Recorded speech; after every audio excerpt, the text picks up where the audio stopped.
오늘 우리가 함께 들을 말씀은 오직 마음을 새롭게 함으로 변화를 받아입니다.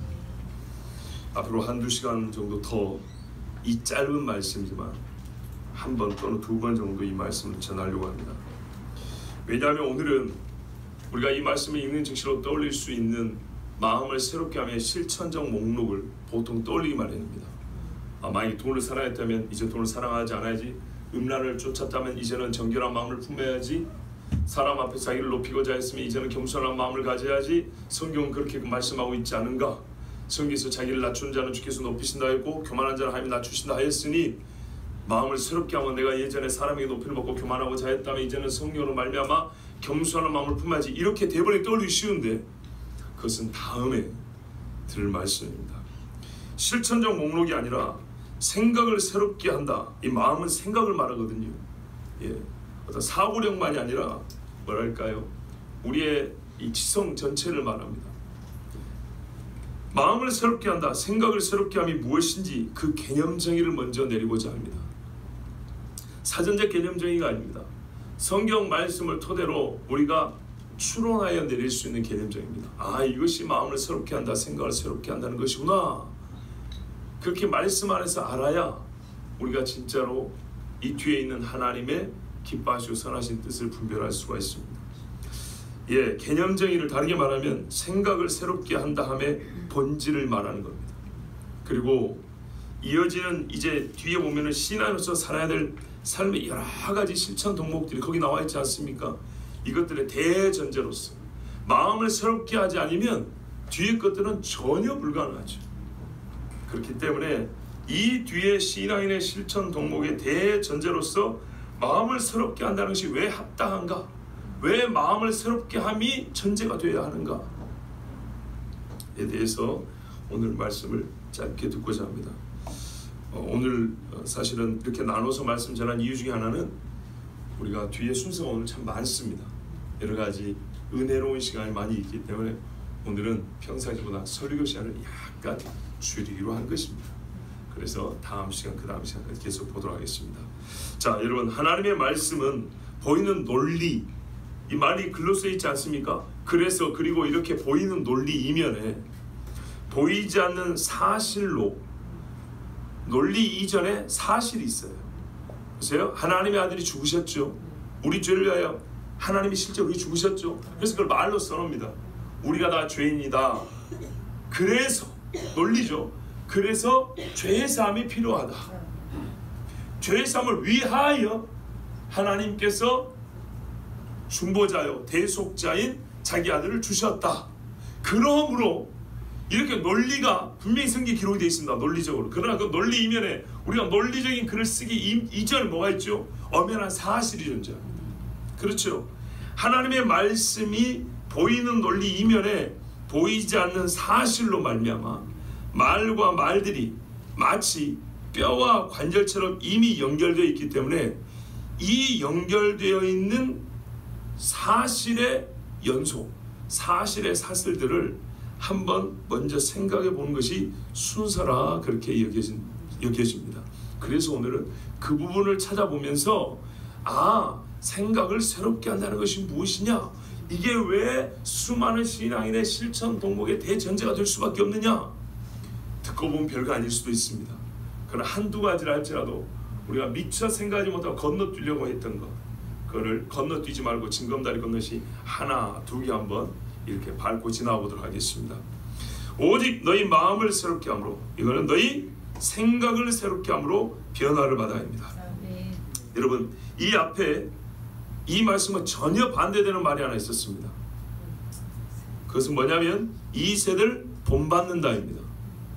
그리고 이 말씀과 아주 똑같은 말씀이 있었습니다. 이 세대를 본받지 말고입니다. 그렇죠? 이 세대를 본받는 것이 생각을 새롭게 되지 않은 것이고, 이 세대를 본받지 않는 것이 생각을 새롭게 함입니다. 그래서 뒤에 또 뭐가 연결되어 있습니까? 하나님의 선하시고 기뻐하시고 온전하신 뜻입니다. 이 수식어를 싹 일단 빼고 보면 한마디로 뭡니까? 하나님의 뜻입니다. 하나님의 뜻들을 분별하는데 필수적인 조건이 있으니 그게 두 가지입니다. 두 가지인데 실상은 하나입니다. 말을 다르게 표현했을 뿐입니다.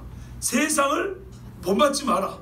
이게 하나님의 뜻을 분별하는 필수 조건입니다. 아멘. 세상을 본받지 않는 게 뭐냐? 대부분 우리가 실천 농목을 생각하는데 그러지 말고 내 속에 있는 본질을 바꿔야 된다. 아멘. 그게 무슨 말이냐 했더니 생각을 새롭게 하라 그랬습니다. 아멘. 생각을 새롭게 함을 받아야 하나님의 뜻을 분별할 수 있습니다. 아멘. 필수 조건입니다. 아멘. 오직이라고 붙어있는 것을 보세요. 오직이 붙었으니 이것은 유일한 조건입니다. 아멘. 이 세대를 본받지 않고 하나님께 자기 몸을 산 제물로 드리려는 자가 경험해야 할 변화는 오직 이것뿐인 것처럼 성경이 말하고 있습니다. 이것뿐은 아니죠. 왜냐하면 실천이 남아 있으니까. 그렇죠? 이건 받는 거잖아요. 실천은 내가 하는 거고 변화를 받아서 그 결과로 내가 하는 거잖아요. 그런데 나머지 결과로서의 실천들은 요것 오직 생각을 새롭게 함을 받는 것이 없으면 무용지물이기 때문에 오직 이것이야말로 절대적으로 하나님의 뜻을 분별하는 유일한 조건입니다. 아멘. 그리고 변화나 분리할 것이 있다면 우리가 세상을 살면서 변화라고 분리해야 될 것이 있다면 이전에 세상을 본받던 사람이었던 나와 현재의 나의 분명한 차이를 증명하는 한 가지 사실, 그것은 생각을 새롭게 함이고 마음을 새롭게 함입니다. 이것이야말로 사람이 변화됐다고 할 때 붙일 수 있는, 진짜 변화라는 말을 사람에 붙일 수 있으려면 뭐가 차이가 있어야 된다고요? 예전에 세상을 본받는 나에서 세상을 전혀 본받지 않는 나로서 생각이 바뀐 나와의 이 차이, 이 차이를 말할 때라야 사람이 변화됐다고 말하는 겁니다. 실제로 우리가 그렇지 않습니까? 누군가 너 변화됐다는데 며칠 보고 똑같네 그럴 때가 어쩔 때 그런 말을 하죠. 정말 변화됐다고 말할 때 언제 그런 말을 쓰죠? 말 그대로예요. 세상에 따랐던 것이 완전히 나에게서 벗어나고요, 이 사람의 속에서부터 이제는 여기를 찌르고 저기 찌르서 속에서 똑같은 색깔의 물만 나와요. 그럴 때 이 사람이 변화됐다 그래요. 그 차이. 그래서 이 생각이야말로 사람이 겪을 수 있는 변화의 궁극, 마지막, 최종, 완전성을 판가름하는 중요한 영역임을 알 수 있습니다. 생각이 바뀌지 않을 때는 절대로 바뀌었다고 말할 수가 없습니다. 그러므로 이 생각을 새롭게 함은 그리스도인이 되면서부터 시작되는 내적 변화이고, 사람이 가지고 있는 어떤 한 신체 기관이나 품성의 한 가지나 지식이 쌓여 개발된 어떤 지적 영역의 한 자리가 아닙니다. 그것이 성장했다거나 그게 조금 변형되었다거나 이 정도를 말하는 것이 아닙니다. 생각이 바뀐 사람은 한마디로 사람이 바뀐 겁니다. 생각이 새롭게 된 자가 추구하는 것, 그리고 생각이 바뀌었기 때문에 가능한 생각의 능력, 그 사고 능력은 무엇일까요? 말씀이 말하죠. 하나님의 뜻을 분별함이라. 이 일이 가능한 사람은, 이렇게 하나님의 뜻을 분별하는 사람은, 이거를 또 설명을 여러 가지 할 수 있지만 한 가지로 이 차이를 설명한다면 이런 차이입니다. 어떤 사고 능력을 갖고 있냐면, 기독교적인 것에 관하여 생각하는 것이 아니라 기독교적으로 생각하는 능력을 갖추게 됩니다. 보세요. 기독교적인 것에 관하여 생각하는 것, 기독교적으로 생각하는 것, 완전 다릅니다. 예수를 모르는 사람도 기독교적인 것에 관함인 교회에 관하여 얘기할 수 있어요. 그렇죠? 교회 건물에 관해서 얘기할 수 있어요. 예수 믿는 사람은 좀 착해야지, 이 정도는 말할 수 있어요. 기독교에 관한 이야기는 다 할 수 있어요. 그러나 기독교적, 곧 그리스도 중심적 사고는 불가능해요. 생각이 바뀌었다는 것은 그리스도 중심적 생각을 한다 이 말입니다. 말씀 우선적, 하나님의 말씀 중심, 여기서부터 펼쳐나오는 생각을 한다 이 말입니다. 생각이 변하지 않은 사람은 흉내를 낼 수 있어요. 어떻게 해요? 교회에 관한 것, 예수에 관한 것, 기독교라는 종교에 관한 것은 얘기할 수 있기 때문에. 근데 우리는 여기서 속는다고요. 기독교에 관한 것을 얘기하면 교인인 줄 알고 성도인 줄 알고 예수적인 줄 알지만 그렇지 않아요. 기독교적으로 생각이 돼요. 기독교란 말은 한자 표현이잖아요. 기도, 그리스도적으로. 예수님이 생각한 것처럼 똑같은 사고방식을 가져야 돼요. 예수님 말했어요. 나의 아버지의 뜻을 행한다. 나는 사람의 영광을 구하지 않고 아버지의 영광을 구한다. 베드로가 어떻게 바뀌었습니까? 오순절에 성경 설교할 때 아무리 맞아도 내가 하나님을 기쁘게 하랴, 사람을 기쁘게 하랴. 바울이 갈라디아서 뭐라고 말하는가요? 똑같이 말하죠. 내가 하나님을 기쁘게 하랴, 사람을 기쁘게 하랴. 예수님이 하신 말씀이 그죠. 아버지가 말씀하시는데 내가 어떻게 말하지 않을 수가 없냐. 너희는 하나님이 주시는 영광이 아니라 사람의 영광을 구하니 영생을 얻지도 못하고 나를 알지도 못한다 그랬어요. 이게 세상의 생각입니다. 그리스도에 관하여는 생각할 수 있습니다. 나사렛 사람, 목수의 아들. 그러나 그리스도적으로 생각을 못합니다. 하나님의 아들이라고 생각할 수는 없습니다. 생각이 바뀌었다는 걸 봐서 이런 차이를 얘기하는 겁니다. 이때야 진짜 사람이 바뀌었다고 말하는 겁니다. 생각이 바뀌어 곧 기독교적으로 생각하는 사람은 이 세상을 살아갈 때도 성경의 명령이 나의 법이 되고요. 아멘. 성경에 보여주신 모든 법도 규례가 내 삶의 습관, 말하자면 내 마음의 본성이 됩니다. 아멘. 그래서 창조주에게는 창조 질서에 따라 순종하고 아멘. 구속주에게는 구원의 은혜에 감사하여 순종하게 됩니다. 아멘. 이게 마음이 새롭게 된 사람입니다. 자, 우리는 여기서 마음을 새롭게 함의 본질적 의미를 깨닫습니다. 어디서요? 아까 하나님의 뜻을 분별한 다음에서. 조금 더 좁혀볼까요? 하나님의 뜻이죠. 그렇다면 마음을 새롭게 하면 하나님의 존재를 먼저 인지하는 것입니다. 아멘. 그리고 그 하나님은 죽어있지 않고 살아 움직이는 분으로 내 앞에 계십니다. 아멘. 뜻을 가지는 분이에요. 뜻을 품고 행하는 분이에요. 그 기독교 유명한 지성인 중에 이 기독교 지성 운동을 펼쳤던 프란시스 셰퍼라는 분이 있어요. 거기 계시며 말씀하시는 하나님, 이렇게 책을 썼어요. 근데 우리나라 번역에는 거기 계시는 하나님 이렇게 뒤를 잘라버렸는데 그렇지 않아요. 계시며 말씀하시는 하나님. 생각을 새롭게 한다는 것은 바로 이 사실에 대한 지각입니다. 하나님이 계신다. 그리고 그분은 지금 내게 말씀하시다. 말씀하시기 때문에 뜻을 분별할 필요가 있는 거죠. 이 말은 곧 모든 사건, 모든 사물, 모든 관계, 모든 존재의 본성 또는 모든 도덕적 판단에 있어서 행위의 옳고 그름을 판단에 있어서 하나님의 존재와 하나님의 어떠하심, 즉 하나님의 속성을 유일한 전제 조건으로 두어야 함을 의미합니다. 생각이 새롭게 되었단 말은 앞으로 우리가 생각을 할 때 모든 일에 대하여 판단을 할 때 하나님이 계시다. 그리고 이 하나님은 어떤 하나님이다가 어떻게 해요? 판단의 근거가 된다. 그리고 그분을 위하여가 됩니다. 자, 나는 알파와 오메가라고 그러지. 이거는 모든 영역에 해당되는 말입니다. 우리의 생각의 처음이 하나님에서부터 마지막이 하나님입니다. 그러니까 하나님이 계시다 해서 하나님의 영광을 위하여 이렇게 가는 겁니다. 이것이 세상을 본받지 않은 겁니다. 세상은요, 나로 시작해서 나를 위하여입니다. 마지막 때가 되면 될수록 사람이 원래 자기를 사랑하는데 더욱 자기를 사랑하여 이렇게 되는 겁니다. 꼭 그대로 그것을 반대로 하는 것이 생각을 새롭게 함이고 하나님의 말씀부터 시작해서 하나님의 존재부터 시작해서 하나님의 영광을 위하여 하는 것. 이것이 바로 생각을 새롭게 함의 본질적 의미입니다. 우리는 여기서 아껴도 없던 질문 한 가지를 하고자 합니다. 그러면 도대체 생각이 무엇입니까? 생각이 무엇이기에 사람의 변화를 판가름하는 유일한 기준이 될 수 있을까요? 생각, 마음, 지성, 자 여러 가지 표현을 씁니다. 무엇입니까? 말하기 어렵죠. 이번에 네이버를 찾아보시겠습니까? 그건 역시 사람이 정의되는 개념 정의일 뿐입니다. 하나님의 말씀에 지금까지 이렇게 보면 네이버가 말해주는 개념하고 이게 어울리지 않다. 아니 그게 매우 부족하다는 걸 깨닫게 됩니다.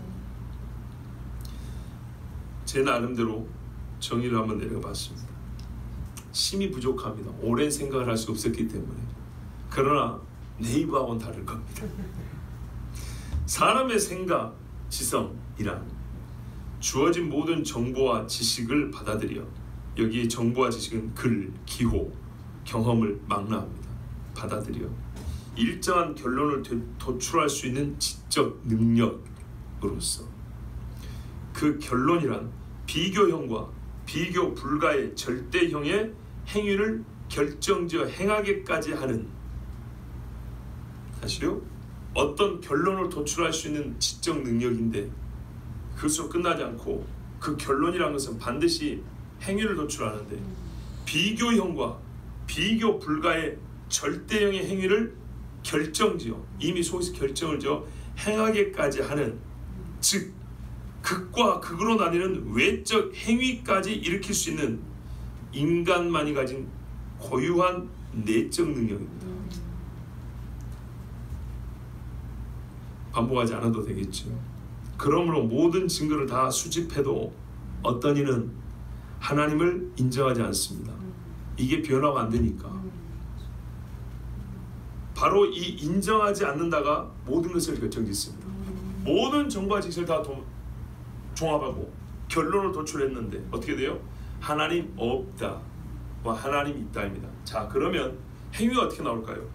극과 극으로 나옵니다. 하나님 없다는 절대 하나님 있다 쪽의 행위를 할 수가 없고, 하나님 있다 쪽에 결론을 내는 사람은 하나님 없다 쪽의 행위로 가지 않습니다. 이게 생각입니다.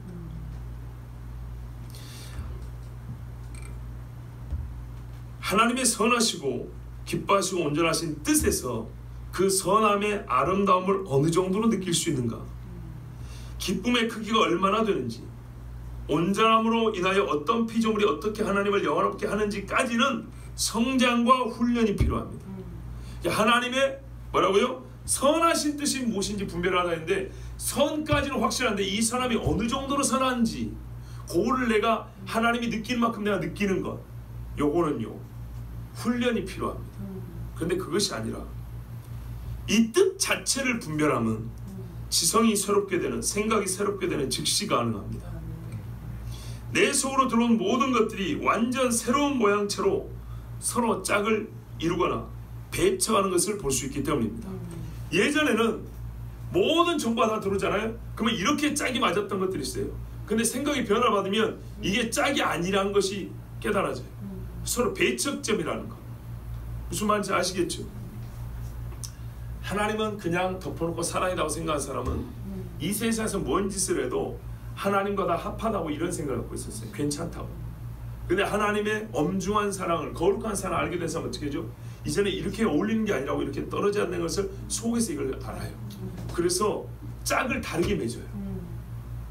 여러분 블럭 해보셨죠? 어릴 때부터, 유치원 때부터 갖고 노는 잖아요. 블럭이잖아요. 이 블럭을 어떻게 모양체를 연결짓고 이렇게 짝을 이루었다 해서 완전 다른 모양 나오죠. 바로 그 말입니다. 우리 속에 들어온 모든 정보와 지식과 경험, 이것들이 어떻게 해요? 짝이 다시 맺어진다고요. 그래서 내 속에서 새로운 모양체가 만들어진다고. 표현하려면 생각에 지은 집이 바뀌어버린다고요. 다른 집이 되어버린다고. 그러므로 생각이 새롭게 된 자는 반드시 확신의 언어를 구사하게 되어 있습니다. 제가 지금 오늘 성경은 조금 압축된 언어로 하고 있습니다. 말을 이렇게 자세히 풀지 않냐고 여러분 잘 집중해 들으셔야 됩니다. 다시요. 생각이 새롭게 된 자는 확신의 언어를 구사하게 됩니다. 그래서 확신의 언어를 구사한다는 말은 어떤 말이냐면, 어떤 문제에 있어서는 유연성 있는 태도가 불가능하다는 뜻입니다. 확신의 언어.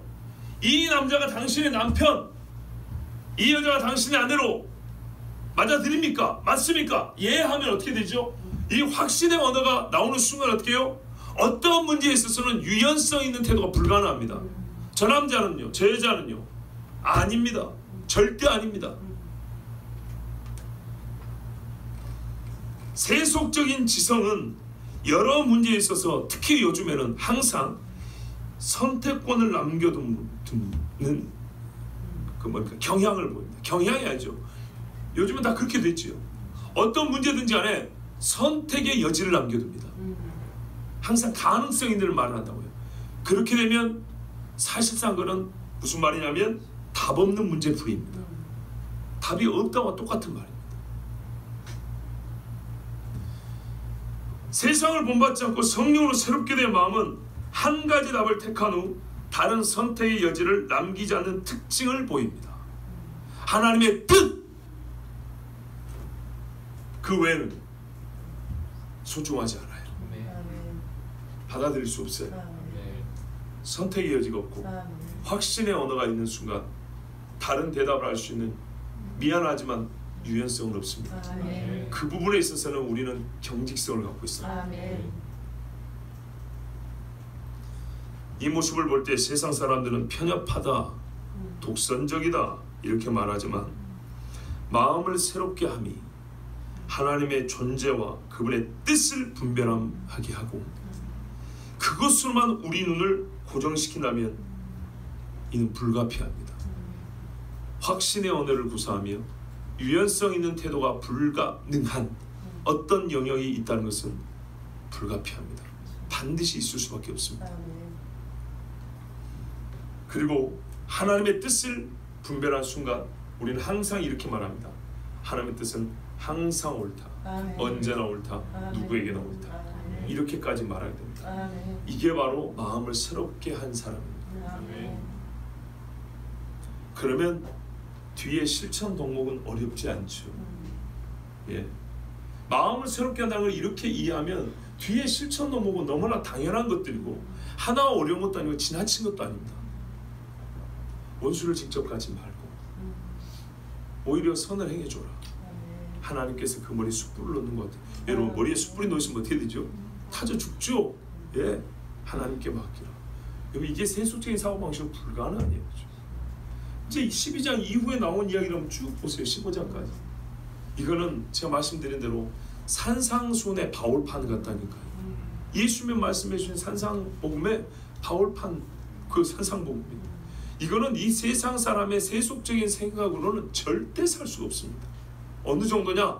180도 뒤집어야 될 정도입니다. 세상 본받지 말고 새롭게 함을 받아. 완전 180도 다르죠. 그 정도로 어려운 겁니다.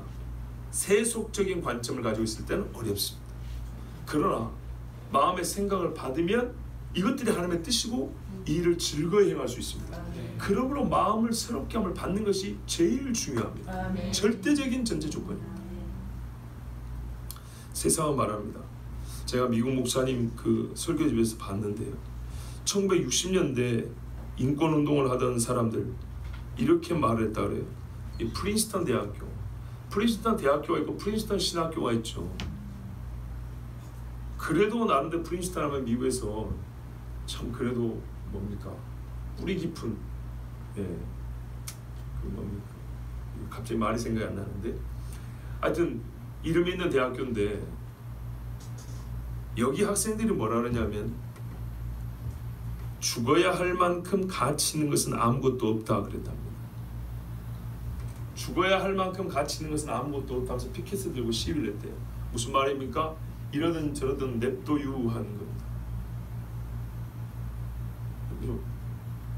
죽어야 할 만큼 가치 있는 문제 아닌데 왜 서로 그렇게 피투지 싸울 필요가 있냐 이 말이죠. 피 흘리기 전에 서로 끝내자 그 말이죠. 무슨 말인지 아시겠죠? 서로 원수될 필요가 뭐 있냐. 너는 너대로 살아고 나는 나대로 살아면 되지. 뭐 그렇게 가치 있는 게 있다. 우리가 서로 싸울 만한 가치 있는 게 뭐가 있고 원수 맺을 가치 있는 게 뭐가 있다고. 이런 들 없다 하리 저런 들 없다 하리. 이방원이가 말한 것처럼 바로 그겁니다. 성경은 다르게 말합니다. 어떤 사람들은 톱으로 썰어서 죽임을 당하고 목베임을 당하고 짐승의 가죽을 둘러쓰고 유리방랑하였고 자기들의 남편, 자식들 죽는 모습을 본 부녀들은 자기들에서 히브리서 더 좋은 부활을 얻고자 해요. 아까 제가 말씀드렸죠. 마음을 새롭게 함이라는 어떤 모든 경험과 지식과 정보를 다 종합하여 뭘 만들어낸다고요? 어떤 결론을 도출했는데 비교형과 비교 불가형의 절대형을 만들어낸다. 아까는 제가 절대형을 얘기합니다. 비교형도 있어요. 비교형도요. 절대적 가치가 있는 것은 실상은 비교 불가합니다. 더 좋은 부활입니다. 비교형으로 말했죠. 근데 실제로는 비교 불가합니다. 부활과 비교할 수 있는 게 무엇이냐 이 말이죠. 참 생명과 비교할 수 있는 게 무엇이냐 이 말이죠. 말하면 이 세상은요, 육의 목숨을 걸고 죽어야 되고 죽어 있어야 될 게 있는데 그게 뭐라고요? 부활 생명이다 이 말입니다. 이게 바로 기독교적으로 생각하는 거예요. 기독교에 관하여 생각하는 게 아니에요. 기독교에 관하여 생각하는 것은, 야, 기독교는 부활을 얘기하더라, 죽은 사람이 살아난다고 말하는데, 이것은 기독교에 관하여 얘기하는 거예요. 그러나 기독교적으로 생각하는 것은 더 좋은 것이 부활이다, 가장 좋은 것이 부활이다, 이 땅에는 부활을 얻기 위하여 육체의 목숨을 걸고 싸워야 될 가치 있는 것이 있다, 복음이다, 그리스도의 말씀이다. 세례 요한을 보라, 바울을 보라, 이렇게 말하는 것이 기독교고, 이렇게 말할 수 있는 사람이 되었을 때 이 세상을 본받지 않고 생각을 새롭게 한번 변화를 받았다고 말하는 것입니다. 만일 이 정도로 바뀌지 않은 그런 마음, 그런 생각을 가지고 있는 분이 계시다면 아직 여러분은 이 세상을 본받는 자입니다.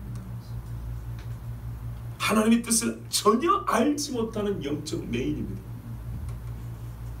바울이 사울이었을 때처럼 성경은 쥐고 있었지만 기독교에 관하여, 예수에 관하여 알고 있었을 뿐입니다. 예수님을 몰랐습니다. 그가 눈이 어둡고 비늘이 둘러싸여 있는 것은 바로 그것을 얘기해 줍니다. 예수 똑같은 이름을 불렀지만 예수에 관하여 들었을 뿐이기 때문에, 예수에 관하여만 아는 사람은 반드시 예수님에 관하여 틀린 지식을 갖게 됩니다. 그러나 예수를 만나 예수를 아는 사람은 반드시 예수님에 관하여도 옳은 지식을 갖게 됩니다. 아멘. 제가 원합니다. 하나님께 구합니다. 이 자리에 있는 우리 모두가 그리스도에 관하여 지식을 갖고 있는 것이 아니라 예수님을 알기를, 아멘. 그리고 예수 그리스도적으로 생각하는 능력을 갖추기를, 그러나 온전히 하나님의 뜻을 분별하여 그 뜻을 비교 불가의 절대형으로 옳다라고 말하고, 아멘. 선택의 여지를 주지 않는 확신의 언어로 세상 앞에 선포하고, 아멘. 독선적이나 편협하다 말을 드릴지언정 온전히 아버지의 뜻대로만 행하는, 아멘. 하나님의 귀한 권속들 백성 되기를 원합니다. 아멘. 하나님께서 믿는 자에게 이 말씀대로 이루어질 줄로 믿습니다. 아멘. 기도하겠습니다. 하나님 아버지.